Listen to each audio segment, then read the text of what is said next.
দাদা চিন্তাধারা করছি, এখন একটু বয়স হয়েছে তো আমরা একটু ঘুরতে যাবো। কোন জায়গায় যাবেন দাদা? আমরা একটু যাবো ওই শপিং মহলে যাবো, একটু বগুলার দিকে। হ্যাঁ, বগুড়াতে কোথায় যাবেন?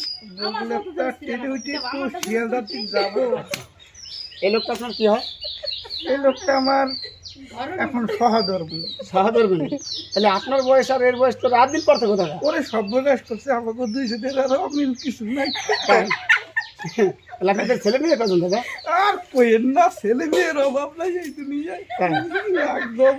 বাহ, তা আপনার চুল পাকে না, এর চুল পেকে গেছে, তার কারণটা কি? আপনারা কিভাবে কি ভালোবাসা করে বিয়ে করেছিলেন? রং করছে শুনে, রং রং করছে। আপনারা কি ভালোবাসা করে বিয়ে করেছিলেন? একদম প্রেম করে করছে। এম করে বলছে। ভালোবাসা কারে কে জানি দেবো। আচ্ছা আচ্ছা আচ্ছা। তো আপনাদের এটা দেখে আমরা খুব খুশি তো। আপনারা খুশি হয়েছে? হ্যাঁ, এই বয়সে ভগবান আপনাদের ভালো করি। লাইট বাড়াই